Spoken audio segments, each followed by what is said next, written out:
哇！整甜品批咗皮先，掂芋頭之前咧喺隻手度搽啲醋咧，咁就唔會俾佢搞到好痕咁啦。揀芋頭咧就揀啲攞上手輕身啲嘅，咁即係表示佢冇咁多水分，咁蒸完出嚟咧會粉啲嘅。爛咗嗰啲位咧就切走佢。咁如果買到台灣嗰啲大甲芋頭咧，咁啊最好啦，冇咧都冇所謂嘅。盡量批到淨係見到白色，頭尾都切走佢。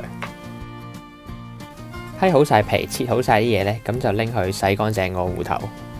洗完咧，攞塊廚房紙咧印乾啲水，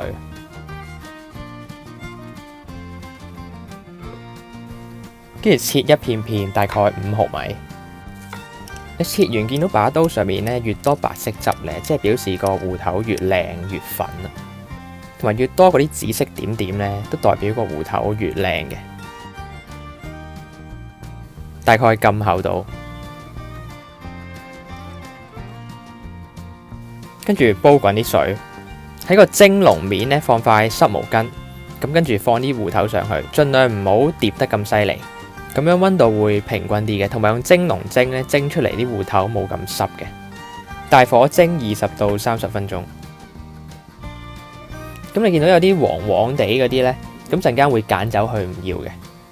咁蒸好咗嘅芋頭咧，你用筷子拮落去咧會好易拮穿佢嘅，同埋一撩就散嘅。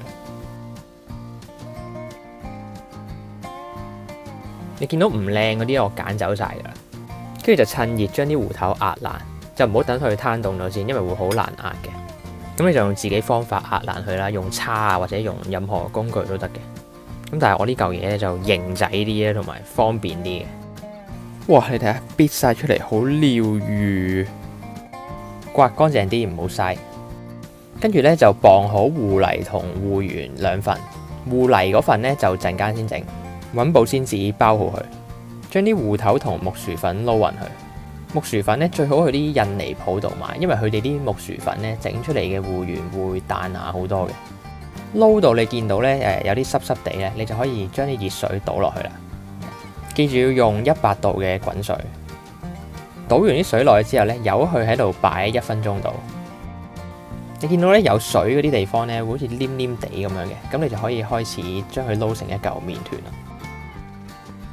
中途如果覺得太乾咧，就可以落多少水，繼續搓，直到你搓到一嚿咧乾滑又唔黐手，有少少韌性嘅麵團咧，咁就得噶啦。跟住將佢切開一半，你見到入邊都唔會太乾嘅，跟住搓做長條形。你見到我呢度咧有少少裂開咗，因為我唔記得咗滲粉。嗱，你見到呢嚿咧，如果個麵團正常咧，你又滲咗粉咧，應該就唔會裂開嘅。搓完都會好乾滑一條嘅。跟住將佢哋排整齊，然之後切做你想要嘅大細。如果你好得閒咧，即係想要每粒正正方方咁咧，你就好似我咁撳一撳佢。跟住將切好咗嘅芋圓咧，擺落啲木薯粉上面。然後咧，將啲粉咧全部覆蓋住佢哋，跟住攞個格篩咧，將啲多餘嘅粉咧篩翻走，咁樣隔完咧啲邊邊位咧都會靚好多嘅。倒落另一隻碗度，擺埋一邊。未煮嗰啲咧可以揾保鮮袋包好佢，放急凍咧放到3個月嘅。想食嗰陣時咧就直接抌落滾水度煮咁就得噶啦。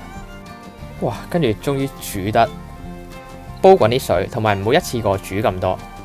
倒完落去之後咧，稍微攪一攪，等佢唔好黐住。煮到佢脹脹地同埋浮喺面咧，跟住再煮多1分鐘咧，咁就熟噶啦。跟住即刻放入啲冰水度，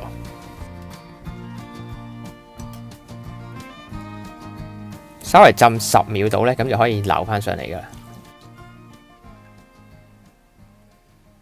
跟住落少少糖咧，撈一撈咧，咁佢就唔會黐住噶啦。煮好咗嗰啲咧就唔好擺入雪櫃，因為會變硬嘅，同埋最好即日食完。呢個撈完咧就可以擺埋一邊先，跟住就可以煮個芋泥啦。開細火，同埋如果有啲你壓唔爛嗰啲，你就可以依家壓一壓佢。兜到啲芋泥你摸到熱熱地咧，咁你就可以逐次加熱水啦。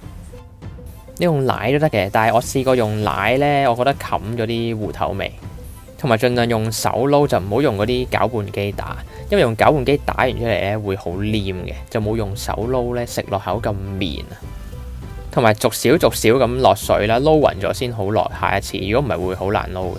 水嘅份量就睇你自己中意稀定結啦。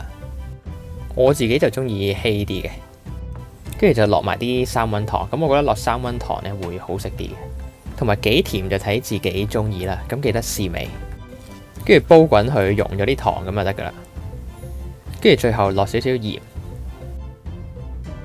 如果中意口感好滑嘅呢，就好似我咁攞個格西過晒佢，咁就會好滑噶啦。如果呢個時候覺得太結呢，就趁佢仲熱嗰陣時呢，就加少水同埋糖呢，整翻稀佢。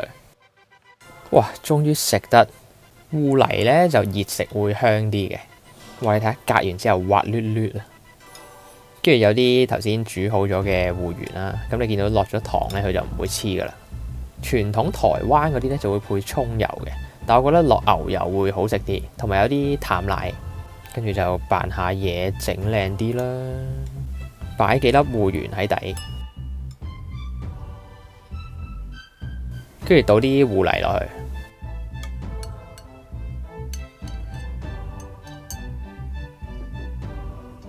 擠啲牛油上去。牛油落多少少都唔怕嘅，因為會香好多嘅。跟住加啲淡奶。我整完發覺個樣有啲怪怪地，有啲似嗰啲暗黑料理，但係放心呢，係好好食嘅。跟住擺埋啲芋圓上去啦，哇！完成科幻甜品啊！食嗰陣時呢就唔好撈勻佢嚟食，咁你就可以同一時間呢食到有幾種味㗎啦。但係真係好食嘅，大家可以喺呢個長假期試下整，係咁，拜拜。